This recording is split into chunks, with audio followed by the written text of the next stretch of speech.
Bienvenue à vous pour cette vidéo, pour ce talk de Donut Panic où on va pouvoir parler du livre blanc Donut Forget, les clés d'un recrutement UX réussi.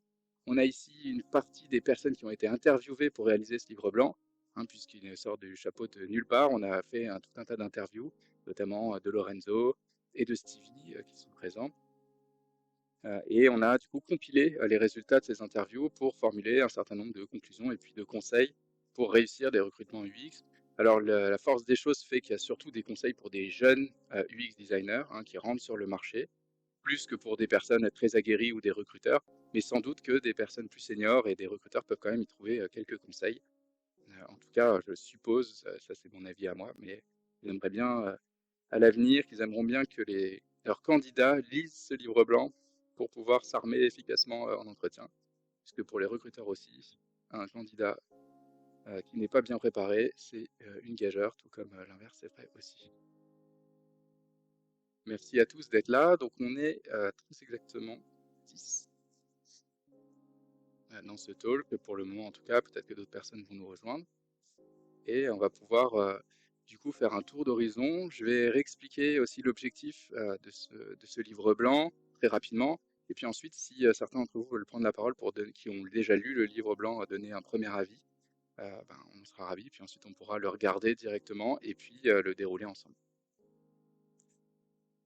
Donc l'objectif de ce livre blanc, en fait, il était simple. Le but, c'était à la base de créer un recueil de conseils pour des personnes qui, dans le champ du recrutement, ont besoin soit de recruter des UX designers, soit sont eux-mêmes candidats, sont UX designers, junior ou senior, et sont candidats, et voir un peu quel est l'état d'esprit et quels sont les conseils et les retours d'expérience que peuvent nous faire différents professionnels, plus ou moins aguerris.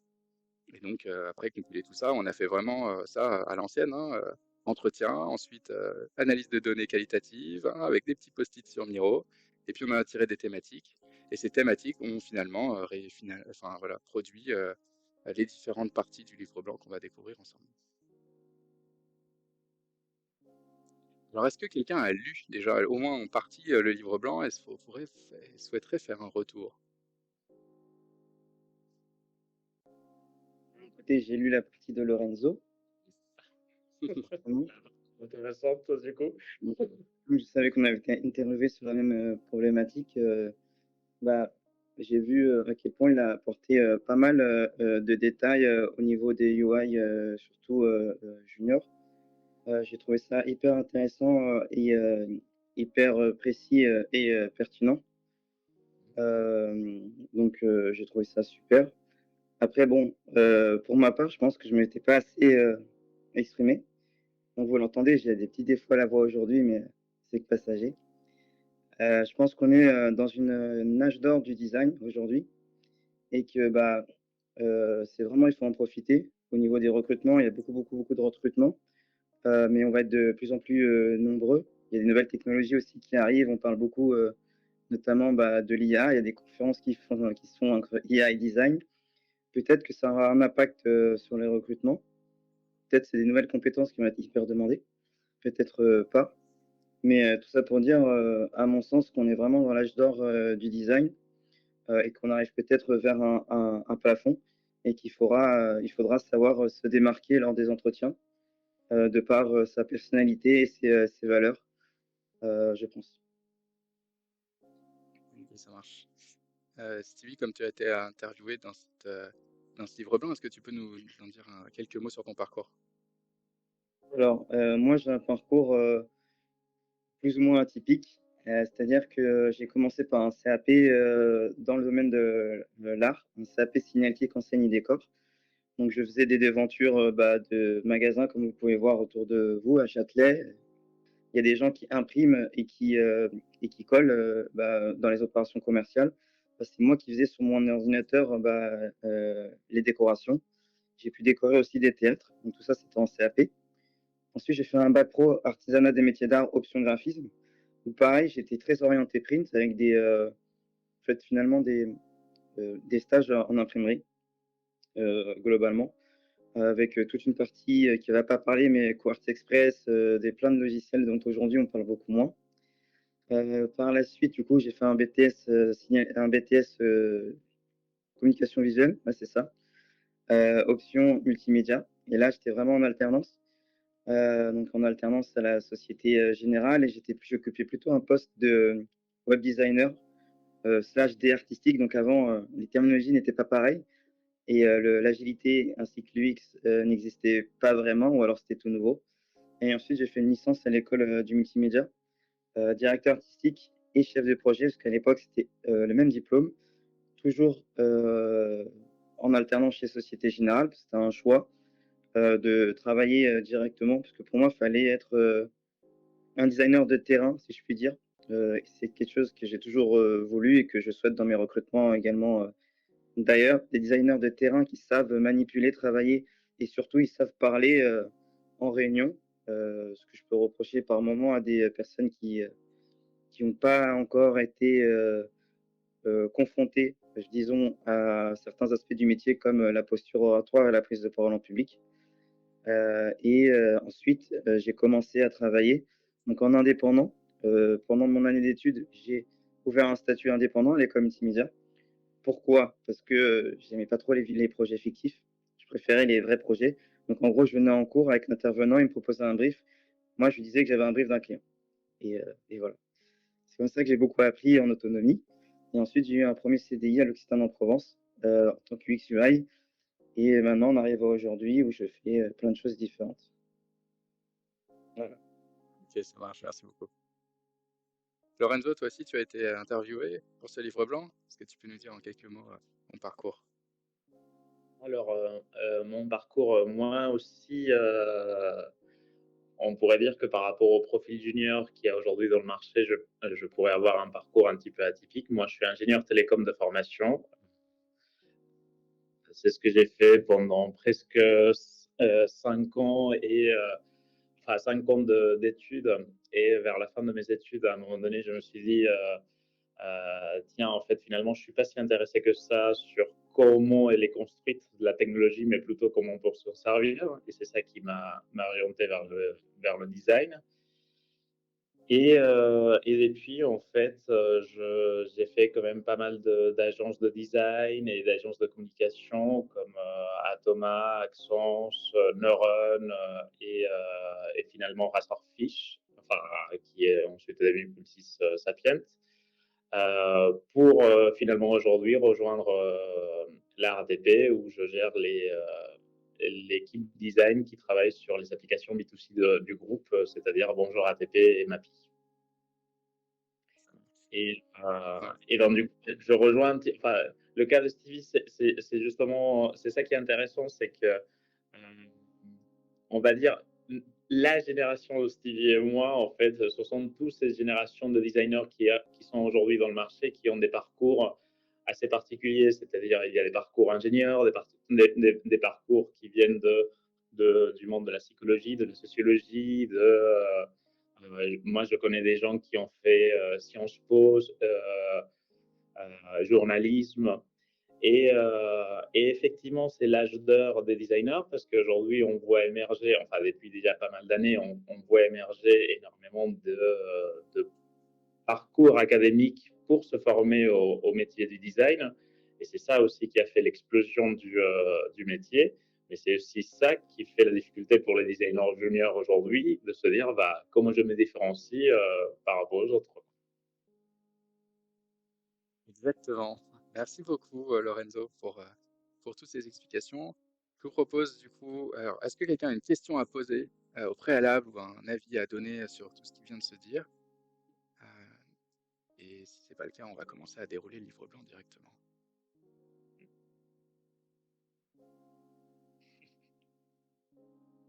Soyez pas timide. Non, c'était juste pour dire que en fait, la voie par la psychologie, elle existe toujours et que ça va plus donner effectivement des gens qui vont s'orienter vers de l'UX research sur, voilà, en ergonomie, et après avec des spécialisations sur le numérique. Donc c'est une voie qui est encore valide. J'explique souvent, vous avez soit la voie effectivement en master en psychologie ergonomie, soit la voie vers des écoles de design, si vous voulez vous orienter vers ce métier. En fait, en réalité, je dirais que absolument toutes les voies sont valides. Genre, je, Moi, dans le cas où, quand je me retrouve à recruter des designers, certes, leurs études, ça peut être un bon indicateur de ce qu'ils savent ou pas faire, mais il va y avoir plein d'autres qualités qui vont être évaluées et justement leur expérience précédente dans n'importe quel domaine peuvent être infiniment plus intéressantes que leurs études. On est d'accord. Et après, c'est de voir aussi effectivement quelqu'un qui sort d'études complètement différentes, qui par contre n'est pas du tout passé par un cursus de design. Est-ce qu'il peut vraiment entrer dans le métier aujourd'hui comme nous on l'a fait à l'époque parce qu'il n'y avait pas les diplômes? Je suis moins sûre, mais bon, on pourra en discuter. On a fait des trucs, des mini-steps. Ok, ça marche. Merci beaucoup. Allez, on y va pour la présentation du livre blanc. C'est des sujets qu'on va réaborder, hein, forcément, puisqu'ils ont été abordés pendant le livre blanc. Alors, je vous projette sur un petit écran. J'espère que ça va aller et que vous allez pouvoir voir. Donc, ce livre blanc a été rédigé dans un format un peu original, puisque, enfin, trop original aujourd'hui, mais il a été rédigé directement sur Notion, et donc il est disponible en ligne à toute personne qui va le chercher. Alors pour le moment, il n'est pas encore diffusé au grand public et aux dizaines de milliers de personnes qui font la queue devant Donut Panic pour attendre la livraison de ce livre blanc, mais effectivement, il le sera très bientôt. Donc les clés d'un recrutement UX réussi. Il est découpé en 3 parties, ce livre blanc. D'abord, une partie sur les principaux challenges à relever pour se faire recruter en tant que UX designer. Une compilation de conseils dans ce champ-là, avec 3 thématiques principales. Montrer sa légitimité et son potentiel, bien préparer son entretien et s'adapter à son interlocuteur. Moi, ce qui m'a plu personnellement dans la réalisation et dans la relecture aussi de ce livre blanc après, ça a été d'y trouver finalement des conseils qu'on ne trouve pas forcément partout, qui ne sont pas que des conseils passe-partout. Et du coup, c'est assez intéressant et je pense que ça, on va avoir matière à discuter, ça va être super. Deuxième partie, comment mettre en valeur ses qualités en tant que UX designer. Hein, d'abord, les principaux challenges que vous avez à relever, puis comment mettre en valeur vos qualités. Là, on a un peu plus de thématiques. Hein, se mettre en valeur, déjà, tout court. Ensuite, la curiosité, l'empathie, être à l'écoute, la remise en question et l'authenticité. Par exemple, là, il y a déjà des choses qui sortent un petit peu de l'ordinaire. Et une troisième partie sur quels indices doivent vous faire fuir. Une partie aussi très intéressante, pardon, où on va pouvoir explorer quelles sont les compétences. On vous demande parfois qui ne sont pas de l'UX, quand on vous demande de faire beaucoup de travail pour vous faire recruter, hein, parfois des process de recrutement très longs avec beaucoup de tests à faire, etc. Alors quand est-ce que c'est bien, quand est-ce que c'est pas bien, les missions qui ne te conviennent pas et les entreprises qui ne correspondent pas à tes valeurs. Allons-y pour la première partie, donc sur les principaux challenges à relever pour se faire recruter en tant que UX designer. Ce que je vais faire, c'est que je vais faire un rapide tour d'horizon et puis ensuite on va en discuter simplement ensemble. Bien sûr, je ne vais pas vous lire chaque page en entier, mais chaque page est constituée de la façon suivante. On a d'abord un résumé, un petit résumé en haut, un petit chapeau. Ensuite, les astuces des juniors, les conseils du senior, le point de vue du recruteur. Alors, pour certaines thématiques, on n'a parfois pas tout ça. Tout ça, c'est que des citations, hein, puisque c'est uniquement des personnes qui ont été interviewées, donc on n'a que des verbatims là-dedans. Il n'y a rien qui a été réécrit, à part pour transposer bien sûr du langage parlé au langage écrit. Et on a en dessous le résumé de Donut qui va peut-être changer de nom d'ici peu, question de mise en forme, mais où on va essayer de lister un certain nombre de conseils et sans doute, c'est même sûr, ils seront produits aussi sous la forme de ressources de la communauté, des checklists à la fin, on produira ça, et donc on aura effectivement des checklists sur comment réussir ton recrutement, et donc avec tous les différents aspects à aborder. Voilà. Donc sur la première partie, montrer sa légitimité et son potentiel. On va lire peut-être juste les verbatims qui sont surlignés. On a une citation déjà d'Anderson, qui est parmi nous hein, d'ailleurs aujourd'hui. Et là, Anderson? Oui, je suis là. Ah, super. Est-ce que d'ailleurs tu aimerais prendre aussi quelques instants pour nous expliquer un peu ton parcours, puisque toi aussi tu as été interviewé bien sûr pour ce livre blanc. Enfin, je me présente sur Anderson, je suis dans la promo 2022, je pense que j'ai déjà oublié. Enfin, c'était mon deuxième master parce que en fait, je suis designer de base, j'ai une formation de design de produits et graphisme au Brésil. Je suis venu à Paris pour faire mon master en communication à Paris 7 DO. Euh, qui m'a proportionné l'opportunité de faire mon stage chez Société Générale en tant que web designer dans une plateforme de communication en interne et qui s'appelle Magic Place. Et je me donné de faire mon premier alternance là-bas aussi en tant que UX UI. Et du coup, la problématique, c'est que même avec un diplôme de designer et avec un an et demi d'expérience, enfin, avec les stages et alternance, je n'ai pas forcément réussi à trouver un premier poste en tant que UX designer parce que tout le monde m'est questionné de pourquoi je n'ai pas fait une formation de design et je choisis de faire passer pour une formation de enfin, pourquoi je n'ai pas choisi de faire un master en design direct sans considérer mon expérience précédente et sans considérer aussi que je suis étranger et que je ne peux pas faire une alternance parce que j'arrive en France et les écoles de design, elles sont chères. Du coup, j'ai dû faire un 12e master, que c'était très plaisant d'ailleurs. C'était une très bonne opportunité et j'ai pu continuer mon deuxième année d'alternance chez Société Générale aussi. Et voilà, aujourd'hui, je suis consultant pour Verset Europe et je travaille en mission chez BPI France, enfin, toujours dans les domaines bancaires. Voilà. Ok, ça marche. Merci beaucoup. Et donc cette citation qui vient directement de toi, le principal challenge c'est de montrer qu'on a du potentiel en tant que junior sur le marché. Hein, effectivement, je pense que c'est la conclusion numéro 1 de cette première partie. Montrer qu'on a du potentiel, c'est pas facile. Montrer sa légitimité, c'est pas facile. Et donc, il va falloir essayer de relever ce défi-là. Pour les juniors, ce qu'ils nous conseillent, c'est de croire en soi et en l'avenir. Alors forcément, c'est plus facile à dire qu'à faire, j'imagine.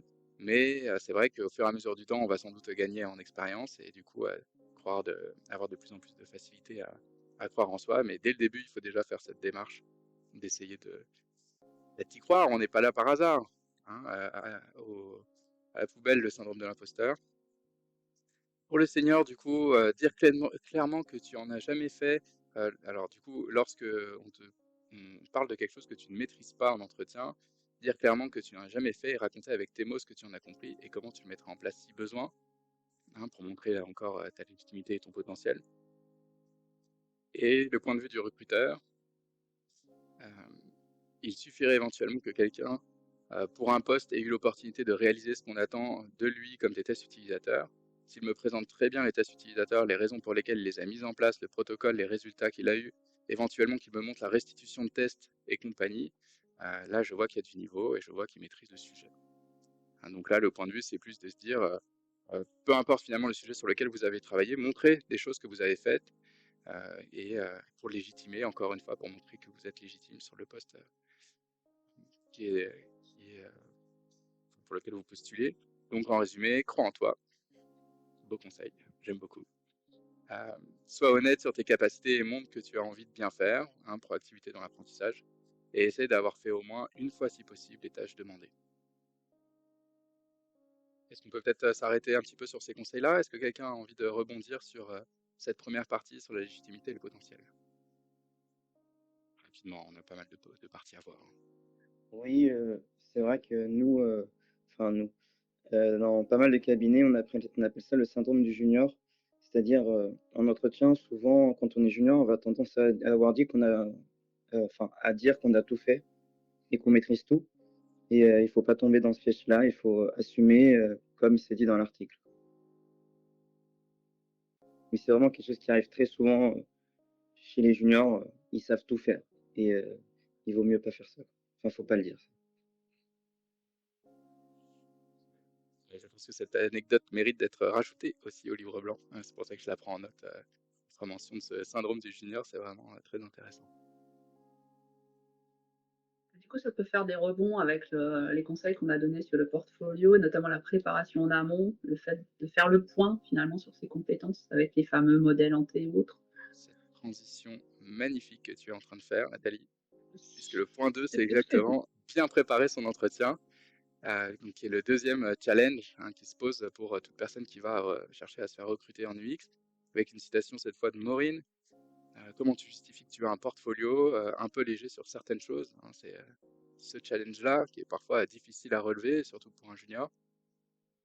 Alors, différentes astuces de junior. Donc ici, vous voyez, on n'a pas de conseil du recruteur, on a simplement des astuces de junior et conseils du senior. Alors, ça a été foisonnant. J'essaie de mettre en valeur quelles étaient mes responsabilités sur chaque projet, ce que j'avais vraiment fait dans mes missions et mettre en lumière qu'à certains points, j'étais autonome. Je retiens toutes les questions et je les note quelque part. Ça, je trouve ça super intéressant, effectivement, d'avoir la rigueur après un entretien d'embauche, de noter les questions qui ont été posées, qui m'ont été posées, pour pouvoir ensuite me préparer à mieux y répondre la fois suivante. C'est un super état d'esprit. Également, je vais me préparer en faisant des recherches sur l'entreprise pour montrer que je la connais bien. Alors ça, c'est vraiment le conseil le plus bateau du monde, mais qui est si important, effectivement. Et quitte à rédiger entièrement mon argumentaire pour mettre en valeur mon parcours, mes expériences, afin de me réapproprier mon CV et mon portfolio, et d'avoir une suite logique dans la narration. Sur les conseils du senior, alors, donc en s'intéressant à eux et en montrant vraiment que tu comprends leur challenge et que tu as des propositions pour y faire face, hein, donc en s'intéressant en sous-entendu à l'entreprise, hein, bien sûr. Donc les résumés d'Honnête, mets en valeur tes responsabilités sur chaque projet que tu peux montrer, que tu peux justifier. Prends en note les questions qu'on te pose en entretien. Avant un nouvel entretien, reprends ces notes et prépare tes réponses. Fais des recherches sur l'entreprise pour montrer que tu la connais bien. Soigne ton argumentaire et rédige-le en storytelling. Hein, c'est toujours plus agréable et il faut s'entraîner. On parle aussi de pitcher. Donc ne pas hésiter à s'entraîner à se raconter. C'est pas un exercice qui est très facile et très intuitif. Et pendant l'entretien, intéresse-toi et pose le maximum de questions. Cherche à identifier et à comprendre les challenges de l'entreprise ou de l'équipe. Alors Nathalie, est-ce que ça te parle du coup, toi qui es experte portfolio chez Donut Panic? Oui, c'est ça. C'est effectivement. Alors, on n'était pas allé sur l'entretien, donc nous, on n'avait pas proposé de choses là-dessus. On avait vraiment parlé du portfolio en lui-même en disant qu'il fallait que ça raconte une histoire, en tout cas que le portfolio pitch quelque chose et qu'on puisse en entretien raconter le reste de l'histoire. Mais effectivement, oui, tout ça, faire de les recherches sur l'entreprise, préparer un petit storytelling, avoir des questions. Les problèmes des questions, alors, je vous rassure, même quand on est senior, il y a des fois, finalement, l'échange va tellement loin et la personne en face qui vous recrute apporte tellement d'infos que des fois, on se retrouve un petit peu sans question à la fin, mais c'est pas très grave. L'important, c'est que d'avoir au moins eu un échange assez intéressant et assez constructif. Ok, merci. Je vais me permettre de rajouter aussi par rapport à la première citation de tout début, comment tu justifies que tu as un portfolio un peu léger sur certaines choses. Il n'y a pas forcément de le justifier. En fait, tu as un profil junior, c'est complètement normal. Effectivement, si tu donnes l'impression que tu as fait 1000 choses, c'est là où, comme disait Stevie, en fait, on peut commencer à se méfier énormément. Ce qui est quand même important, c'est que voilà, ce que tu présentes, ça soit bien présenté. Et, euh, et en plus, ça dépend beaucoup de qui tu as en face. Mais on sait tous que aucun projet a, notamment en entreprise, aucun projet a une méthodologie parfaite où on est passé par toutes les étapes, on a fait toutes les activités qu'il fallait.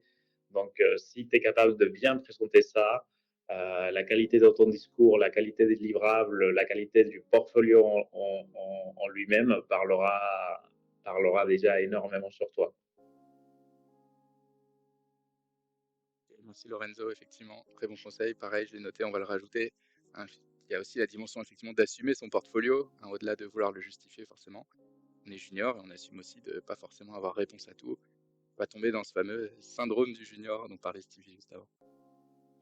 Par rapport au fait de tomber dans un entretien où on va vous demander de justifier pourquoi vous avez un portfolio peut-être un peu court, ça peut être un point d'alerte, de se dire des juniors, on a présenté un CV, c'est quand même écrit dessus, il n'y a pas besoin de sortir de la cuisse judiciaire pour voir qu'on n'a pas 20 ans d'expérience, mais qu'on en a peut-être que 20, voire qu'on sort d'école. Donc si vraiment la personne en face a l'air de tiquer sur le fait que votre portfolio est un peu léger, moi je dis c'est peut-être pas de meilleur augure. Je sais pas ce que les autres en pensent, mais je trouve que ça présume pas, ça donne pas vraiment envie de continuer. On se dit que là, ils cherchent quelqu'un peut-être vraiment à pressurer à fond, pour leur faire tout faire, sans qu'ils posent trop de questions. Et donc, faut peut-être se méfier. On verra ça d'ailleurs en troisième partie, hein, sur les drapeaux rouges, les red flags. Qu'est-ce qui doit nous alerter? Vas-y Lorenzo, excuse-moi. Non, j'étais complètement d'accord. Ok, ça marche. Ok, alors troisième partie sur les challenges. S'adapter à son interlocuteur. Donc là, c'est Ariella qui est présent aussi, d'ailleurs qui a été aussi interviewé dans le livre blanc. Comment n'y ai-je pas pensé? Est-ce qu'Ariella, tu peux nous en dire un petit peu plus sur ton parcours?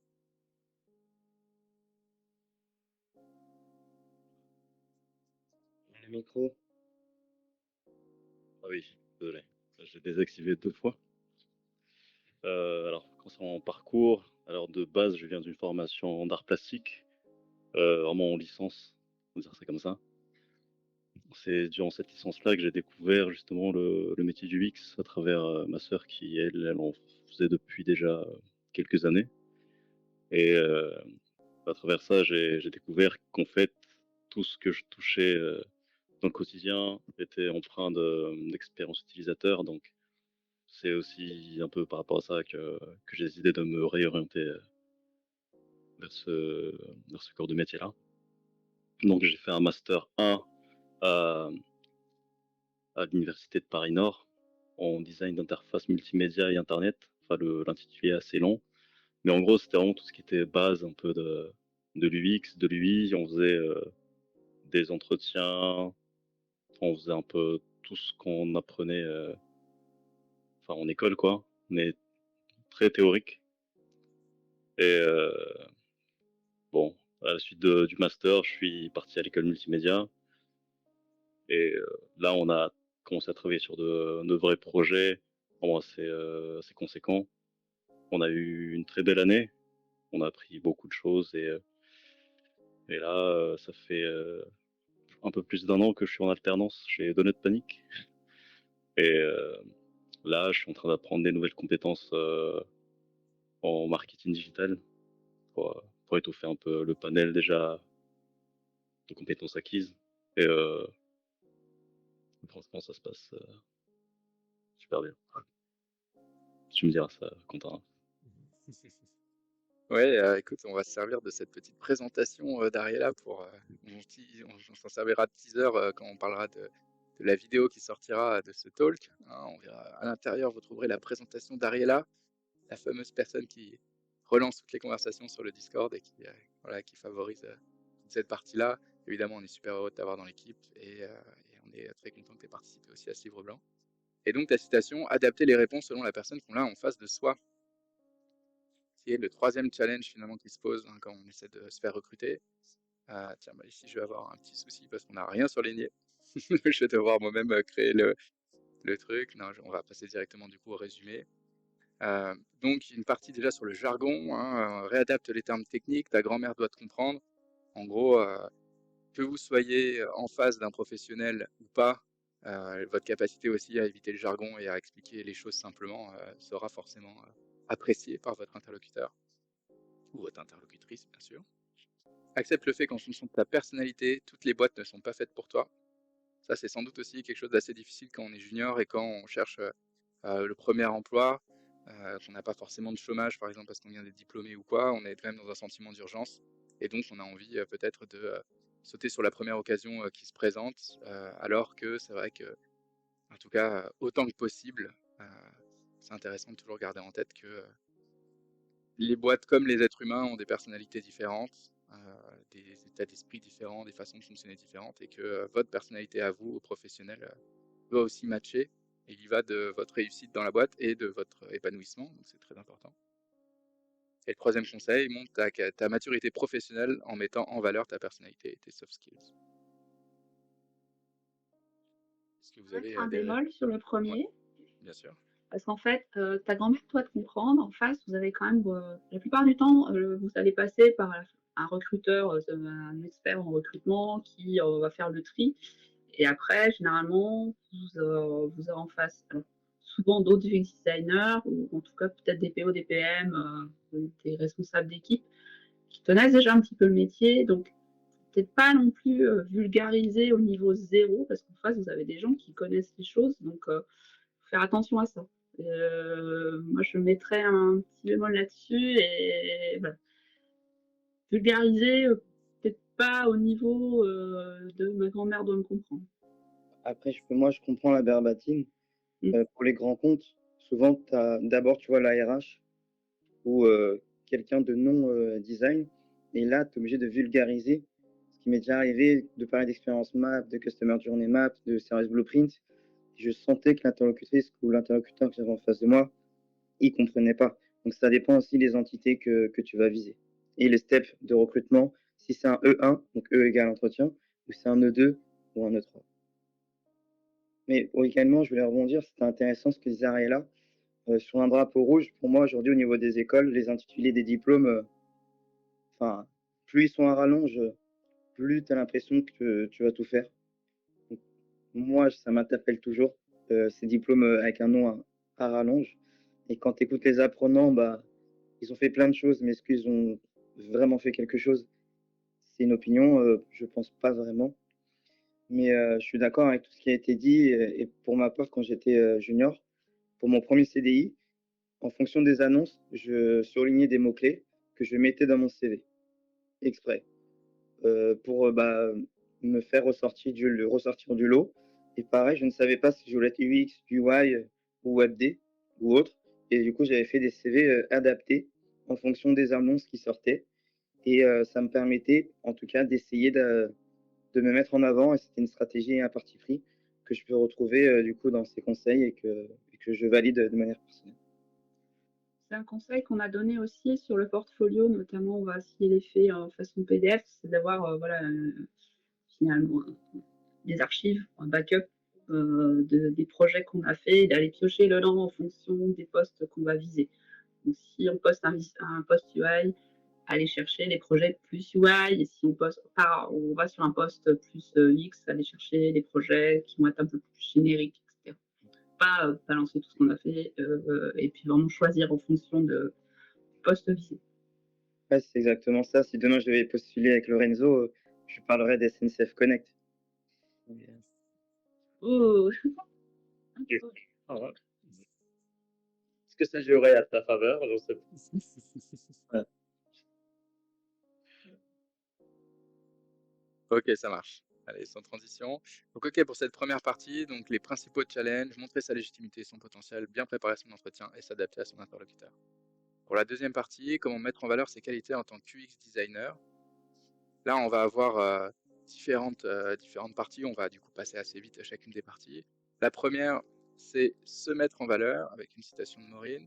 Je dirais qu'il est plutôt important de mettre en valeur les soft skills, hein, on va y revenir. C'est vrai qu'on a tendance à dire qu'on recrute les gens sur leurs soft skills plus que sur leurs hard skills, puisque c'est plus... enfin, il semblerait que ce soit plus difficile, en tout cas, d'acquérir des soft skills que d'acquérir des hard skills. Donc les soft skills étant des compétences comportementales ou psychosociales, donc par exemple, on parle parfois de posture professionnelle, tout ce qui va vraiment regrouper ces savoir-être, et les hard skills étant les compétences de méthodologie, d'outils, etc. Alors, différentes parties surlignées que je vais lire. Donc, être capable de s'adapter à beaucoup de situations, hein, typiquement la capacité d'adaptation, on est sur la soft skills.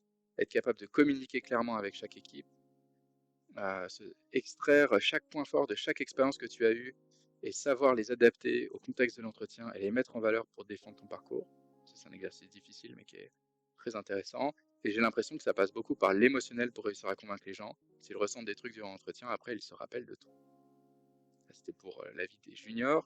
Pour le senior, compétences douces, mais pas sous forme de compétences, mais plutôt d'envie ou d'appétence. Je vais montrer mon côté pragmatique. Hypothèse, je mesure, je confirme ou non, je rebondis. Hein, et ça, c'est intéressant d'avoir cet éclairage-là, parce qu'effectivement, c'est difficile parfois d'affirmer, même sans se sentir un imposteur, dire moi je sais parfaitement m'adapter à toute situation, je suis hyper flexible, ou vraiment la communication c'est un truc que je fais parfaitement bien, puisqu'évidemment on est toujours en apprentissage et on est toujours en face de nouveaux interlocuteurs, notamment pour la communication. Et donc cette capacité à présenter ça plutôt sous la forme d'une appétence, finalement montre votre intérêt fort pour ça, tout en évitant de vous mettre dans une posture où vous pourriez ne pas vous sentir légitime. Donc les points en résumé: mets en valeur ta capacité à t'adapter aux situations, mets en valeur tes capacités à communiquer clairement avec tout type d'interlocuteur, mets en valeur un point fort par expérience passée, ça t'aidera à défendre ton parcours.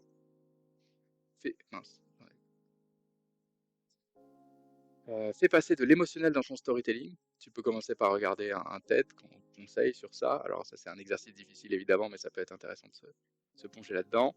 Présente tes soft skills sous la forme d'appétence et mets en valeur ton pragmatisme. Pragmatisme, ouais, pas de conviction, mais des hypothèses et des mesures. Que pensez-vous de toutes ces choses à mettre en valeur par rapport à son profil? Ça vous parle? C'est des choses que...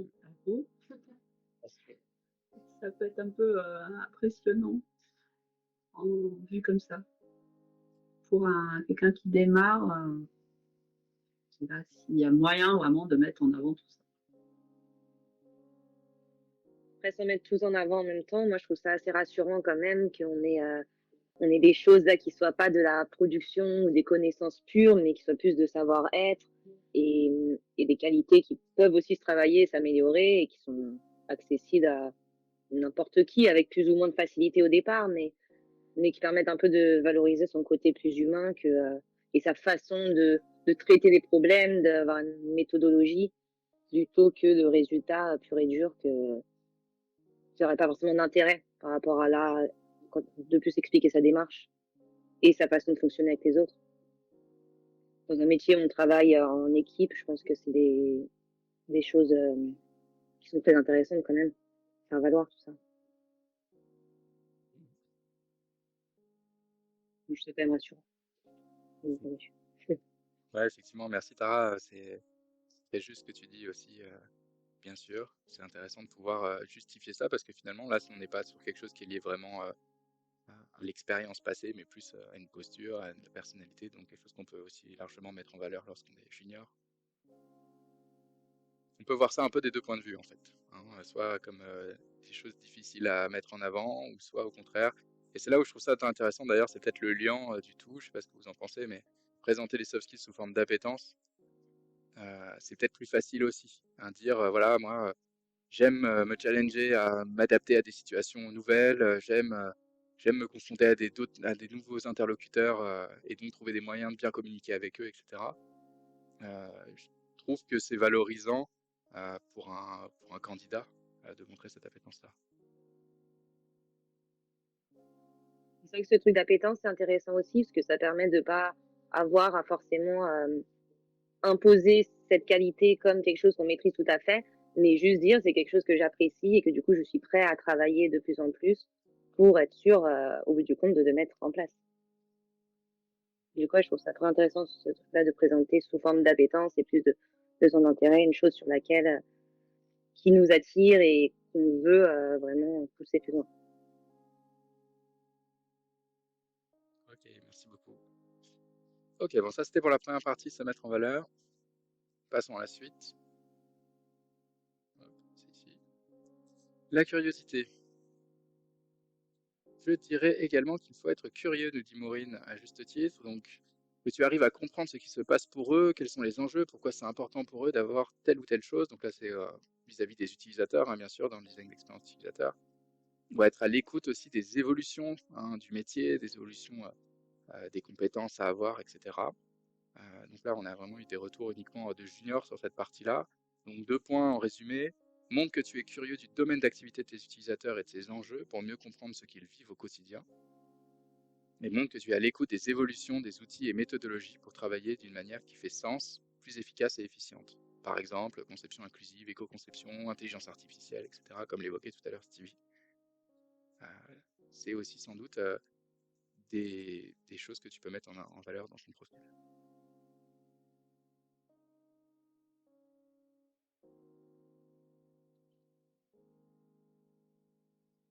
Et bon, pas de réaction en tout cas vive sur ce point-là. Du coup, je passe directement à la suite et si on veut, on pourrait y revenir largement. De toute façon, on a pas mal de points à voir, donc ça tombe bien.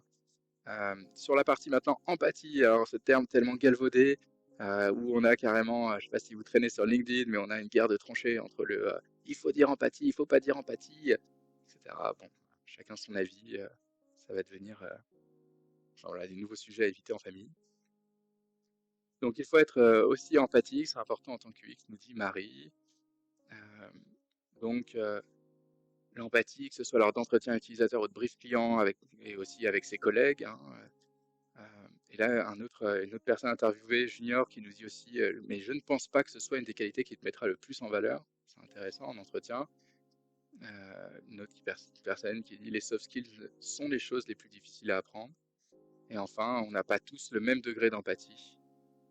Et donc, parfois, c'est peut-être plus parlant d'utiliser des vrais traits, sous-entendu des traits des traits du quotidien, plutôt que ce langage d'empathie un peu psychologisant. Le résumé, du coup, comme tu le remarques, ce sont surtout les juniors qui parlent d'empathie et ils ont des avis divergents. En tout cas, là, c'est ce qu'on voit puisqu'on n'a eu que des retours de juniors. Après, c'est vraiment issu de nos interviews, bien évidemment. Tout le monde n'a pas une définition super nette de l'empathie. Ainsi, si tu n'es pas sûr de toi sur cette qualité, tu peux insister sur d'autres traits de ta personnalité ou ta capacité d'écoute, par exemple. Ça rendra ta narration plus parlante.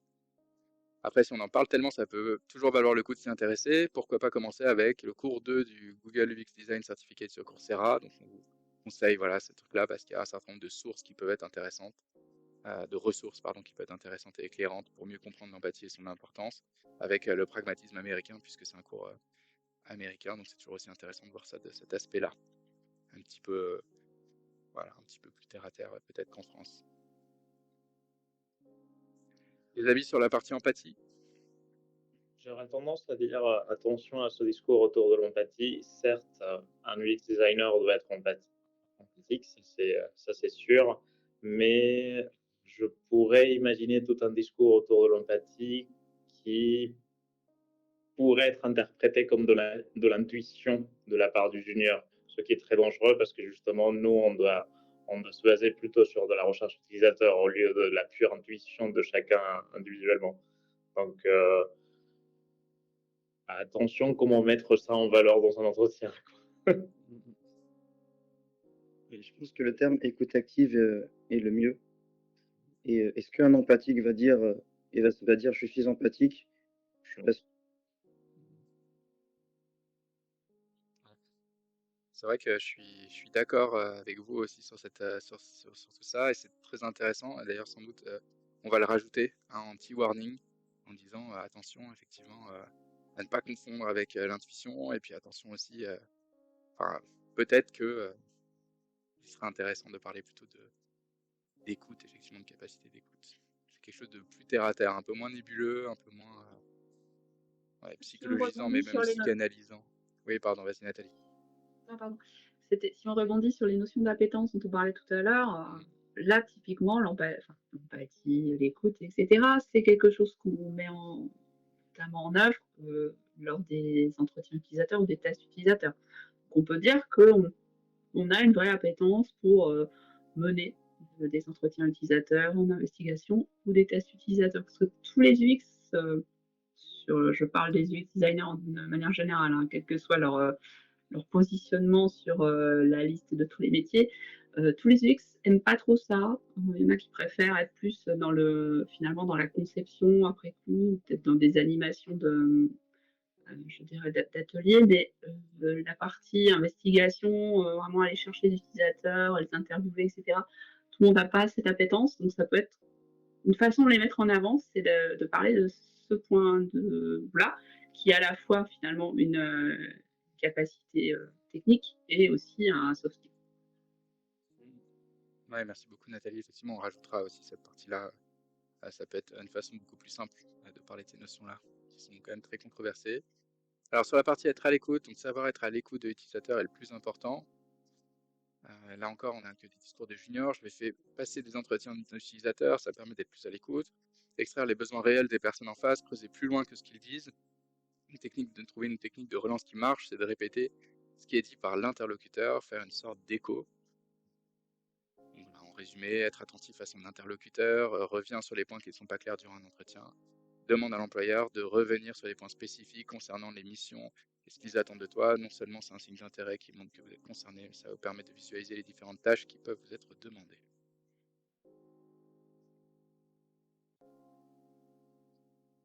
Ça, je pense que c'est très important dans un profil junior de voir que dans l'entretien, en fait, le candidat, il est attentif, il est proactif à poser des questions et qu'il n'est pas juste en mode parce que donc, du coup, en fait, ça peut faire peur aux recruteurs de se dire, mon Dieu, en fait, demain, cette personne-là, ça va être comparé avec un mur. Tu dis ça dans le sens être plus à l'écoute ou justement pas être seulement à l'écoute et aussi être proactif? Être à l'écoute et réagir, en fait, dès l'instant qu'il y a quelque chose que tu Ouais. comprends pas, parce qu'il y a enfin, moi, je peux pardonner que quelqu'un ne sache quelque chose. Ça, c'est complètement normal. Même les profils seniors, ils vont avoir des moments où ils sont bloqués, ou ils n'ont pas compris. Ce qui est important, c'est d'avoir, à dire peut-être la confiance en soi, de se dire, bah, il n'y a aucun souci à ne pas comprendre quelque chose. Donc, du coup, pose la question. Ok, merci. Ça montre une capacité de progression aussi. Mm. Parce que tu sais qu'il va t'écouter, que tu vas pouvoir l'accompagner et il va pas se braquer. Et en plus, on arrive sur des générations qui consomment beaucoup plus vite les contenus, qui écoutent un petit peu moins. Pour moi, c'est ce qui fait la différence aussi, l'attention. Ok, ça marche. Très intéressant, merci pour ces retours. On va enrichir aussi cette partie-là. 5e partie, la remise en question. Donc là, on arrive un peu plus dans le dur. Ça va mettre en question ne pas avoir d'ego. Une qualité importante pour un UX designer. Même si tu y crois vraiment, en tout cas à mettre en avant, même si tu y crois vraiment, que tu aimes ton idée, eh bien peut-être que tu t'es trompé. Il faut être capable de l'entendre, c'est dans l'intérêt de l'utilisateur. C'est le seul retour qu'on a eu sur ce sujet-là de junior. Et sur une partie plus recruteur, si tu acceptes le feedback, alors on peut en discuter. Je trouve que les soft skills sont les plus difficiles à changer à long terme. Selon moi, la remise en question du savoir-faire fait partie de l'ADN d'un designer. Voilà. Je vais lire tout le truc parce que sinon on va avoir du mal. C'est pourquoi je ne fais pas nécessairement attention à la maîtrise opérationnelle des logiciels dits d'interface, mais plus à l'envie du designer d'apprendre ou de réapprendre son métier. En résumé, montre que tu sais te remettre en question. Quand on remet en cause quelque chose que tu as fait, on ne remet pas en cause ta personne. Accepte le feedback. Profite de l'occasion de rebondir sur un feedback pour montrer tes soft skills, ton point de vue, tes exigences et ta conception du métier. Accepte le fait que ce genre de soft skills est plus important que les hard skills.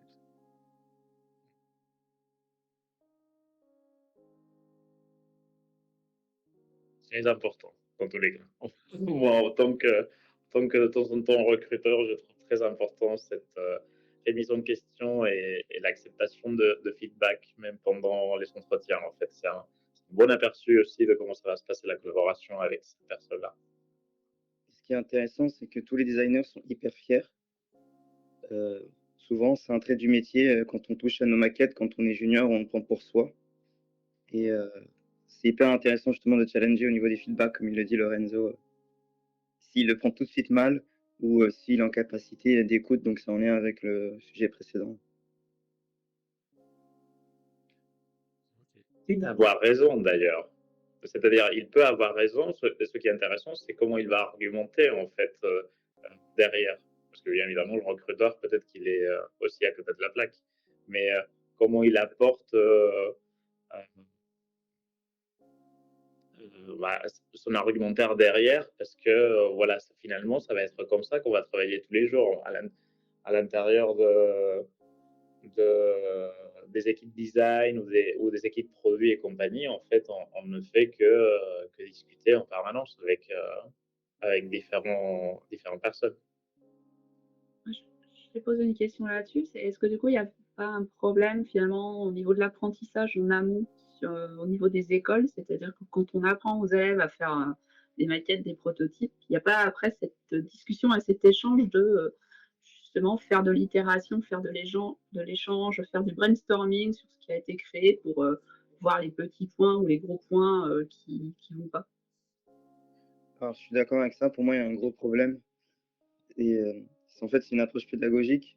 Moi, je favorise, par exemple, beaucoup, l'échange, le partage, et la pratique et il est vrai que tu as une différence, à mon sens, de comment dire? D'intervenants où, bah, tu les vois, faire que de la pratique et du jugement à la fin.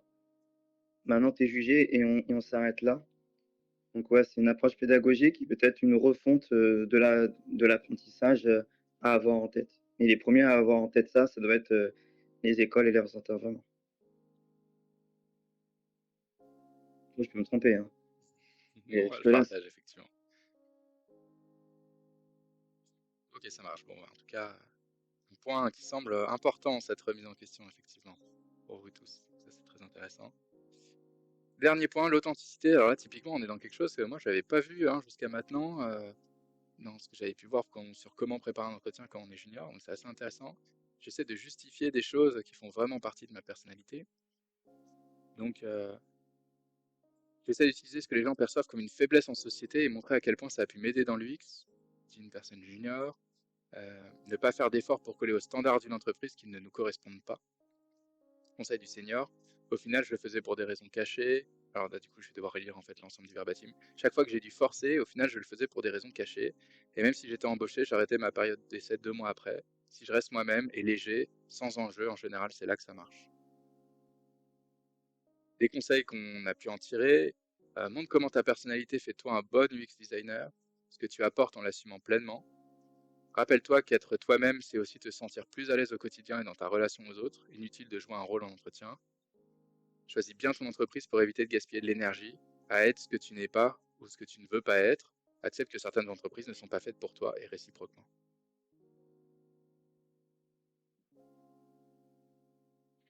Là, on est d'accord que c'est quand même un programme. S'il y a des juniors qui regardent ce talk, je pense qu'il faut aussi être quand même relax par rapport à ça. Évidemment, il y a toujours une envie, un besoin de se montrer un peu montrer la meilleure version de soi-même. C'est normal, on est dans un contexte d'entretien, il y a une relation de pouvoir du recruteur sur le recruté. En tout cas, jusqu'à maintenant, parce à moins que le marché s'inverse demain, et ce sera peut-être l'inverse. Mais en tout cas, c'est vrai que dans le fond, en tout cas, c'est un bon conseil, c'est quelque chose à essayer de garder en tête.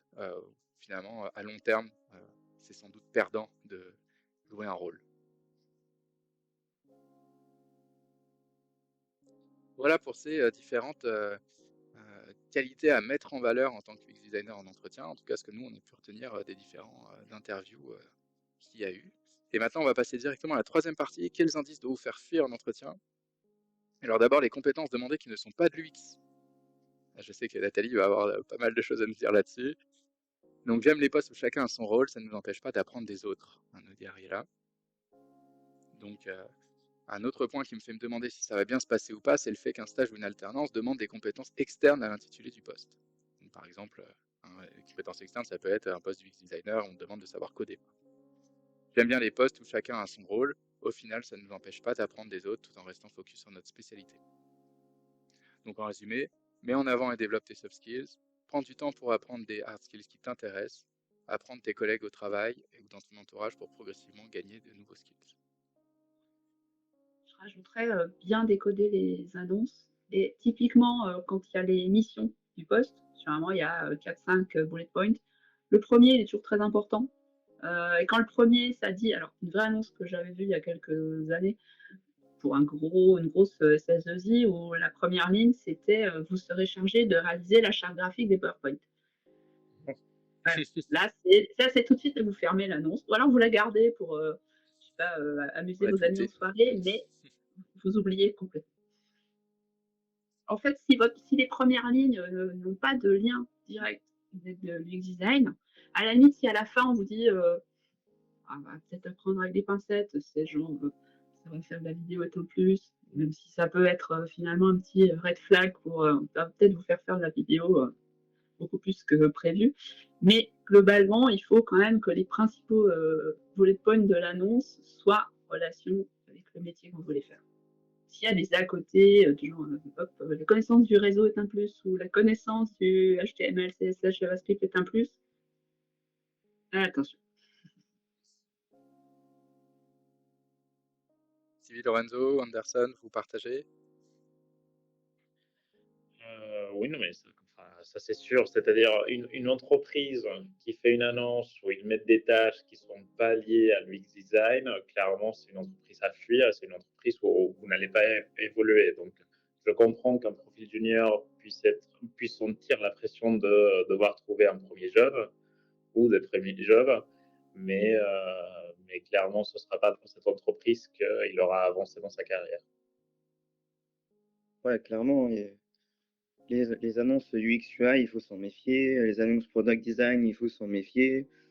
Pareil, hein, moi je fais toujours ça, je regarde l'annonce, je surligne ce qui est vraiment du fait de mon métier et ça met en exergue tout ce qui n'est pas du fait de mon métier. Donc il faut prendre énormément de temps pour bien lire les annonces, quoi. C'est fou, mais on n'est pas un couteau suisse, hein. On a forcément des appétences plus UI, plus UX et il faut vraiment prendre le temps de lire. J'ai juste une petite remarque sur ce point. C'est effectivement, enfin, moi qui suis junior, du coup, je viens de commencer la formation, donc je suis très très junior. Et en fait, c'est vrai que par curiosité, je regardais les offres d'emploi pour avoir voilà, une vision globale, quoi. Et c'est vrai qu'ils demandent 50 000 trucs, quoi.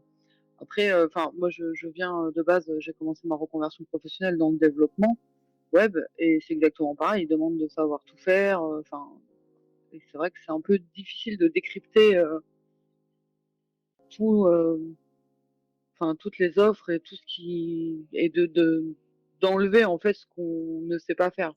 Par exemple, effectivement, comme tout à l'heure, je sais plus qui parlait de la charte graphique ou de faire des logos ou des choses comme ça. Enfin, à moins qu'on ait des appétences pour ça, c'est vrai que c'est un peu compliqué après de savoir utiliser tous les outils, tout faire. C'est tout. Merci. Et Merci genre, beaucoup, Gaël. c'est-à-dire, dans une offre d'emploi, il y aura toujours des choses pour lesquelles le profil ne correspond pas. Ce n'est pas pour autant qu'on ne peut pas répondre à l'offre, c'est-à-dire il faut quand même tenter.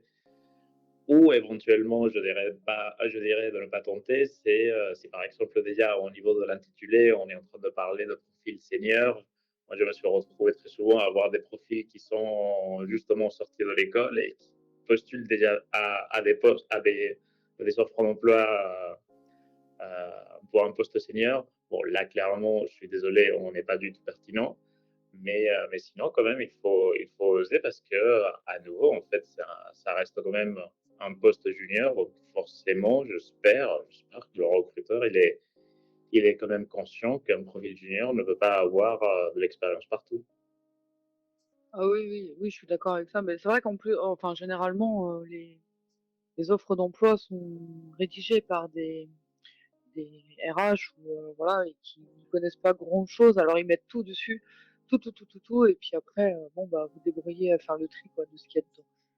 Un peu ça. Bon, c'est un petit peu pareil. Peut-être que j'aurais tendance à dire que si l'offre d'emploi était rédigée uniquement par des RH, ce serait quand même intéressant. Enfin, ça pourrait être aussi une red flag. Moi, il m'est déjà arrivé de dire en entretien, désolé, mais ce n'est pas mon métier. On voulait me poser des questions techniques de développement. Je lui ai dit, bah, être développeur, c'est un métier, c'est pas le mien aujourd'hui.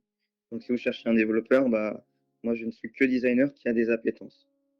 Et au final, ils ont beaucoup aimé cette phrase-là. Et ils ont retenu ça de l'entretien, ce qui a fait que j'avais décroché le poste. Merci à Super. tous, En très fait, il y a, intéressant. Là, Ouais, on vas-y, part sur Anderson. l'authenticité, du coup. Ah. Mm, mm. Non, je voulais juste faire un commentaire sur cette partie. Ça dépend aussi de quelle réalité de poste on va rencontrer. Par exemple, il y avait des équipes chez Société Générale que les designers, ils en avaient aussi une appétence des codes. Ça veut dire qu'ils passaient en première couche de code avant de passer aux développeurs. Ça faisait les équipes gagner du temps. C'est juste un exemple.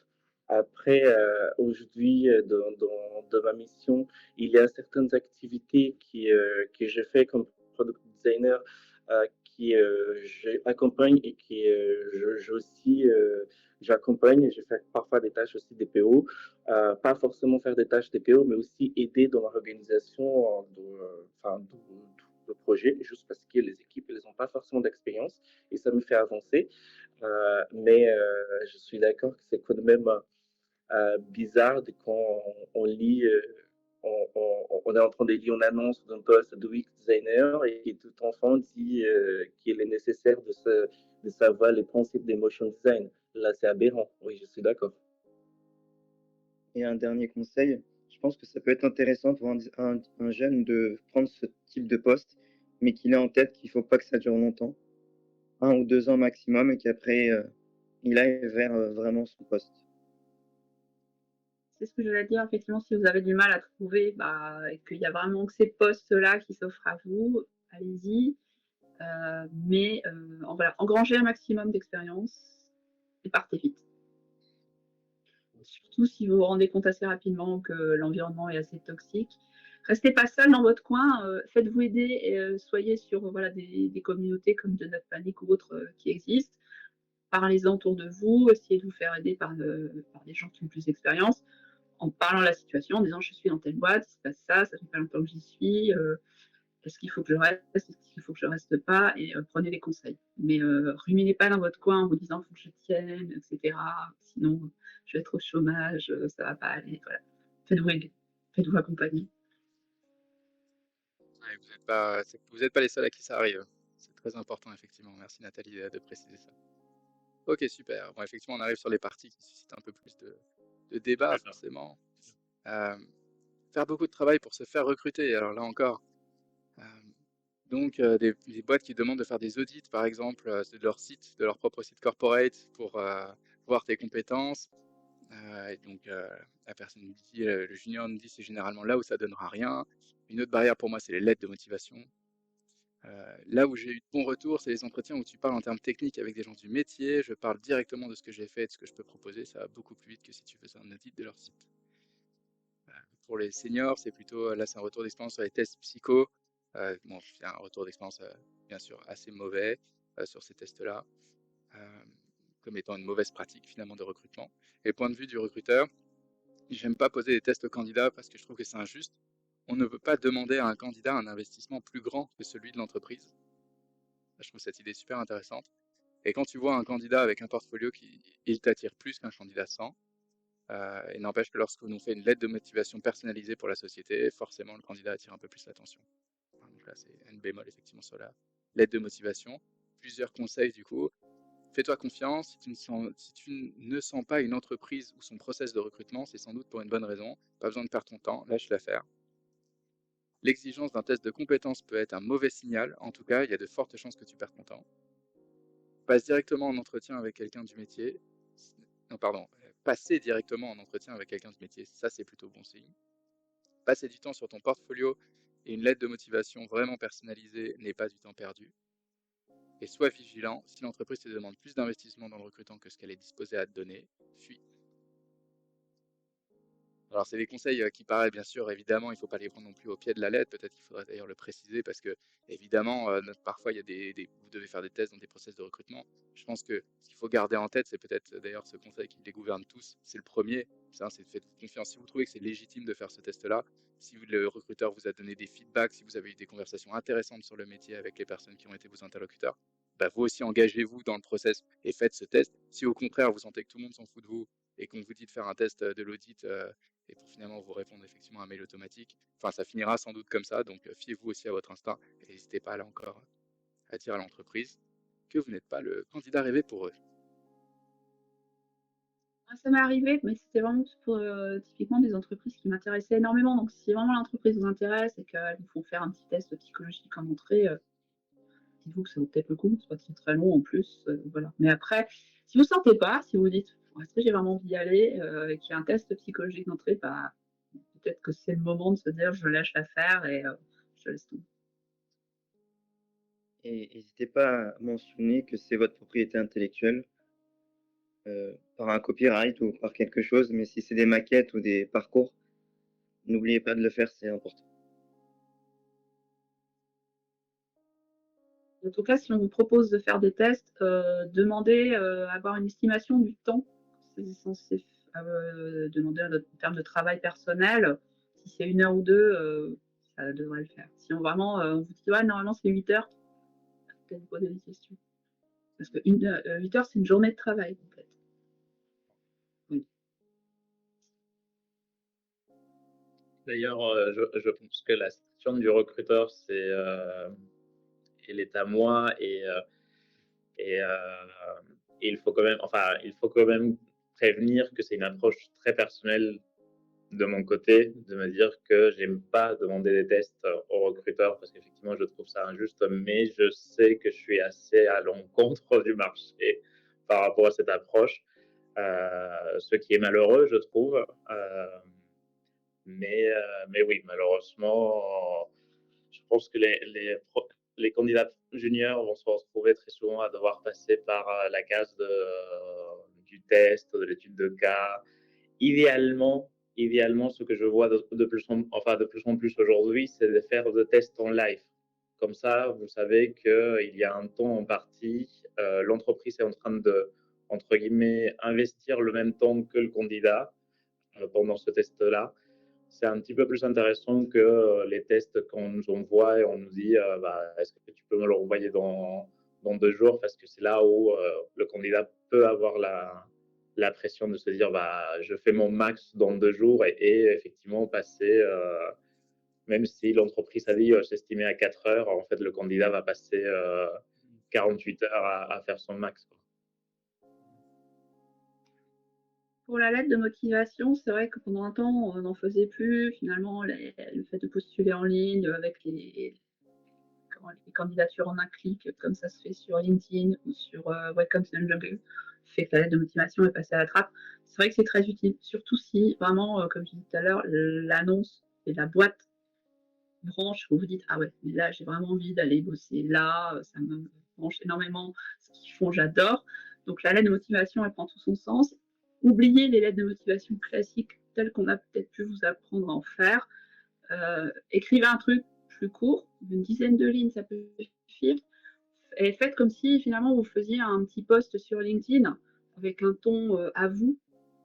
Donc essayez de vous détacher du truc très très formel et vous allez voir, ça peut marcher vraiment. De montrer que vous avez envie d'y aller. Et j'insiste beaucoup sur ce côté court de la lettre de motivation. C'est très important, mais les recruteurs, il faut se mettre à leur place. En fait, ils vont voir des dizaines et des dizaines de candidatures. Donc, si à chaque fois les lettres de motivation prennent 1 ou 2 minutes à être lues, c'est lourd. Alors, je vais faire un dernier conseil, c'est si jamais vous postulez via un mail, donc je ne parle pas des formulaires en ligne, mais que si on vous dit de postuler via un mail, ne faites pas le plan genre vous trouverez 6 juin mon CV, mon portfolio et ma lettre de motivation. La lettre de motivation, elle se met dans le corps du mot. Voilà. Ça, c'est impératif. Parce que c'est la première approche. La personne va voir ça, elle va la lire, elle va lire 10 lignes, il va faire c'est pas mal. Après, peut-être elle va voir votre CV. Mais foutez pas tout en pièce jointe. Ça, c'est rédhibitoire. Bon, merci beaucoup pour tous ces conseils. On va enrichir effectivement cette page-là. Troisième partie, les missions qui ne te conviennent pas. Si c'est à toi de prendre des décisions, ça peut te faire grandir vite, nous dit Anderson. Alors, si c'est à toi de prendre des décisions et que tu as la responsabilité, et que tu as des responsabilités, ça peut te faire grandir vite, mais tu apprends pas forcément de la bonne façon. Je préfère travailler avec des gens qui me laissent tranquillement faire mon travail. Du senior, une fois arrivé dans l'entreprise, en fait non, j'ai un chef au-dessus de ma tête qui n'avait jamais été évoqué, j'ai 0 indépendant, j'ai pas de budget, parce qu'il faut que je règle des choses en priorité, et quand j'ai demandé en recrutement, est-ce qu'il y a des feux à éteindre, on m'a dit non. Donc là, c'était effectivement dans un contexte où le recruteur en fait est mytho et voilà, assure que tout va bien se passer et que tout est parfait et que la mission est géniale et qu'en fait, quand tu arrives en poste, tu te rends compte que c'est pas du tout le cas. En résumé, les conseils qu'on peut donner, définis les tâches qui correspondent à ton poste. Hein, fais ce travail toi-même, ça te permettra aussi tout simplement de comparer plus facilement avec les annonces d'emploi. Fais une liste des missions qui t'intéressent et qui vont te motiver à te lever le matin. Vise les postes qui proposent ces missions, en faisant un tri des entreprises qui ont les mêmes valeurs que toi. Assume-toi lors de l'entretien d'embauche. Assure-toi, ce qui n'est pas exactement la même chose. Assure-toi lors de l'entretien d'embauche que les missions qui te seront confiées soient dans le prisme de tes compétences et dans le cadre que tu t'es défini.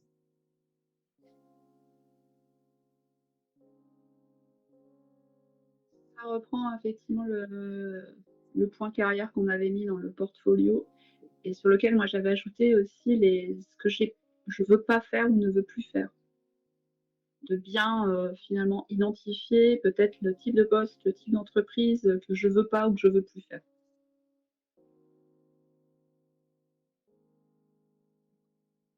Il Ok, faut être merci beaucoup Nathalie. il faut être en confiance. Dans le discours qu'on voit là, c'est vraiment quelqu'un en confiance. Mais c'est pour ça, le mettre à l'écrit, ça peut aider.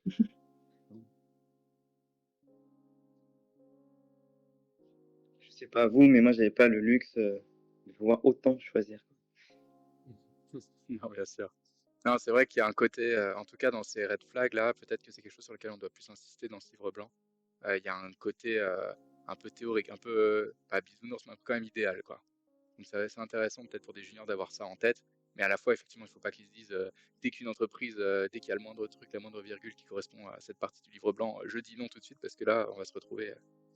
Hein, les recruteurs sont des êtres humains, hein, ils peuvent se tromper, ils peuvent faire des fiches de poste qui sont incomplètes, ils les font à la va-vite, ils peuvent voilà, faire simplement des erreurs et effectivement parfois les process de recrutement peuvent être un peu foireux sur les bords. Ça vaut quand même le coup d'aller chercher un petit peu plus loin.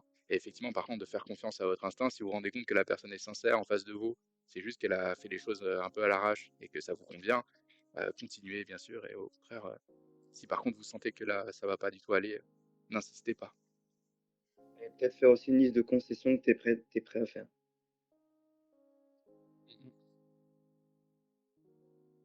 Très intéressant. La mission parfaite n'existe pas. Et il faut aussi se souvenir que ça s'appelle travail et pas loisir. Enfin, on va être amené à faire des choses qu'on n'aime pas au travail et c'est parfois normal. Enfin, pas des choses qui sont graves. Il faut que ça fouille, comme on avait discuté tout à l'heure, de tâches, mais ça reste de travail. Il va y avoir des parties qui sont chiantes, il va y avoir des parties qui sont plaisantes. Voilà, c'est pas de hobby. Merci beaucoup, Anderson, effectivement. Ok pour cette partie. Allez, on va passer à la dernière partie. Les entreprises qui ne correspondent pas à tes valeurs, c'est le fait de ne pas se sentir à ma place ni à l'aise, nous dit Marie. Donc, je me fie à mon intuition et à mes ressentis lors des entretiens. Je fais également attention au discours des gens et à leur attitude. Autant les recruteurs peuvent attendre de nous certaines qualités, autant nous, de l'autre côté du bureau, nous pouvons aussi avoir nos critères pour choisir nos entreprises. Donc, il peut être intéressant d'établir une description de l'entreprise idéale. Vous pourrez aussi utiliser cette description pour poser des questions complémentaires en entretien et savoir si l'entreprise vous correspond. Donc là encore, on est dans quelque chose qui demande quand même une certaine confiance. Les conseils, ça peut être fie-toi à ton intuition, soit à l'écoute de ton propre ressenti. Observe l'ambiance quand tu te déplaces dans l'entreprise, évalue l'état d'esprit des collaborateurs. Identifie là où les entreprises où tu aimerais travailler. Liste les raisons qui te donnent envie d'y travailler. Sors-toi de cette liste pour dresser le portrait de ton entreprise idéale. Et sers-toi de ce portrait pour poser les questions pendant les futurs entretiens, afin de vérifier si l'entreprise correspond à tes critères ou non. Alors, est-ce que quelqu'un ici a déjà fait cette méthode? Je l'ai faite, mais pas en junior. Ouais, ça semble effectivement être quand même un peu la grosse artillerie aussi. Et de toute façon, cette dernière partie, c'est sans doute très vrai pour quelqu'un de plus senior. Effectivement, pour quelqu'un de plus junior, ça peut être inspirant, mais il faut peut-être pas tout prendre au pied de la lettre non plus. En tout cas, c'est pas facile, hein. Ne serait-ce que de savoir quelle est l'entreprise idéale quand on est junior, c'est pas toujours facile. Non, c'est pas facile. Un exemple concret, ça va être drôle à dire, mais là, j'ai recruté un designer de chez Marc Dorcel. Donc, en termes de valeur, rien que voir le portfolio, je lui ai dit que c'était. Enfin, déjà, quand tu reçois un portfolio comme ça, t'es un peu gêné, déjà d'une. Quand tu poses des questions en entretien, t'es gêné. Mais tu te dis que bah, la personne, fallait creuser. Et quand tu l'écoutais, c'est qu'elle n'a pas eu le choix, en fait, pour commencer ses études de design, elle n'a pas eu le choix. Et que tout ça pour dire que le choix de vos missions, de vos valeurs, etc., ça va peut-être venir 2 ans après, mais la première mission, il faut avoir un gros caractère et un gros talent pour pouvoir avoir autant de choix, même si c'est hyper important. Voilà, mais c'est un petit, c'est pas un wording, mais voilà, ça c'est vraiment ambitieux pour un junior. Après, ça peut être une visée à plus long terme, de se dire, Ouais, je sais qu'en junior, j'arriverai sans doute pas à aller bosser, je sais pas, chez Wikipédia ou chez. Mais de se dire, je veux que d'ici 2 ans, 5 ans, l'entreprise dans laquelle je serai aura ces valeurs, sera de tel type de secteur, etc. D'essayer finalement d'aller tendre vers ça. Un petit peu comme un mantra, on se lève, on se dit un jour je vais courir le marathon. On se lève pas un matin en courant le marathon. On commence par aller courir un petit peu, on peut peut-être faire 1 kilomètre, voilà, et puis au fur et à mesure on va s'entraîner. Ça peut être la même chose, de se dire pour arriver à ça, finalement les étapes que je dois faire, qu'est-ce qu'il faudrait que je vise, qu'est-ce qu'il faudrait que je fasse, qu'est-ce qu'il faudrait que je présente finalement comme type de projet, etc. c'est clair qu'il faut se fier à son intuition, de par les relations que tu as lors de l'entretien, le feeling et tout, c'est hyper important. Et après, bah, c'est un luxe de choisir et ça prend un peu de temps. Je dirais juste pour compléter, c'est avoir du choix, c'est pas forcément un luxe en soi, mais aussi c'est un privilège. Euh, Enfin, il va y avoir des gens qui n'ont pas eu la même opportunité et enfin, pas les mêmes bons noms des familles parfois aussi. Ça compte beaucoup. Euh, du coup, ils vont pas avoir les mêmes parcours. Enfin, tout ça pour dire qu'avoir les choix, c'est un privilège. Et il faut commencer d'où on peut, comment on peut, et après faire le mieux et quitter le plus vite possible. Ok, merci beaucoup Anderson. Effectivement, c'est vrai, ces conseils-là s'adressent sans doute, en tout cas sont une visée peut-être à moyen terme ou à plus long terme, mais on le précisera aussi dans le livre blanc. Alors il nous reste, je vous propose qu'on prenne encore 3-4 minutes avant de clore ce talk. Je suis désolé, on a un petit peu débordé, mais bon, il y avait beaucoup de contenu et c'est vrai que, en tout cas, bon, je trouve que ce livre blanc est très intéressant pour ça. Il y a des choses qui font un peu débat. Est-ce que certains d'entre vous, en quelques mots, veulent nous dire du coup ce qu'ils pensent de ce livre blanc? Est-ce que c'est un outil qui sera intéressant à confier demain à des juniors? Et peut-être comment on pourrait l'améliorer demain quand on fera la V2. Je trouve que ça s'adresse aussi aux RH pour le coup, et pas que aux juniors.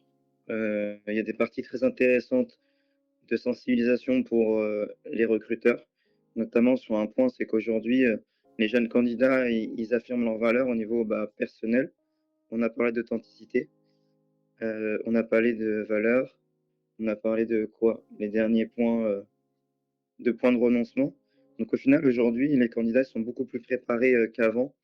Et c'est pourquoi moi, j'aurais envie de donner aussi ce livre bah, à des RH, qu'ils soient juniors ou non. Et également aussi pour les sensibiliser au métier du design. Parce que de par les interviews, on voit bien qu'on a des métiers différents. Et ça encore aujourd'hui, au niveau des RH, c'est pas tout le temps entendable. Mais voilà, en fait, j'élargirai la cible de votre livre au RH pour faire court. Merci beaucoup. Je vous recommanderais peut-être aussi d'interviewer plus de profils, peut-être quelques profils confirmés qui ont cette difficulté de trouver leur premier job un petit peu plus récente dans leur tête. Et oui, non mais voilà. Ça permettra de pallier en fait éventuellement quelques points sur lesquels on a eu un petit peu de débat ici. Ok, ça marche. Merci Lorenzo. On ne saura pas si Lorenzo a trouvé ça bien ou pas. Laisse le doute. Le réseau est très exigeant en fait. Bon, ça marche. Okay, c'est une ébauche qui semble légèrement acceptable pour Lorenzo. Est-ce que quelqu'un d'autre veut donner son avis? Moi, j'ai trouvé ça hyper intéressant, très riche, voilà et j'aurais une suggestion, peut-être, interviewer des profils, de personnes en reconversion. Parce que, par exemple, pour moi, bah, j'étais, presque senior dans mon métier d'avant, donc psychologue et là, je vais me retrouver junior, UX/UI et du coup, en fait, je me retrouve un petit peu dans différents témoignages et peut-être, ouais, interviewer des personnes, qui ont ce profil-là qui peuvent apporter peut-être des éléments complémentaires qui n'ont pas été vus, avec des juniors, des seniors, UX. Effectivement, c'est intéressant, Mathilde. Merci beaucoup. Mmh.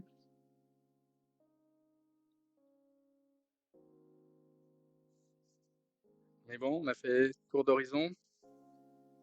Ok, Là, bon bah, si oui, vas-y, là, juste Nathalie. une petite dernière, c'est si on part effectivement, comme le proposait Stevie, d'aller vers les recruteurs, c'est peut-être aussi, de leur donner des astuces à propos des annonces et les choses à éviter finalement, à mettre dans le descriptif, à demander des moutons à 5 pattes qui sachent aussi faire, du motion design, du code, qui sachent mener à la fois l'entretien utilisateur, de la recherche, de la conception et qui soit capable de mener tout seul de front la création et la maintenance d'un design system, par exemple. J'en ai déjà vu.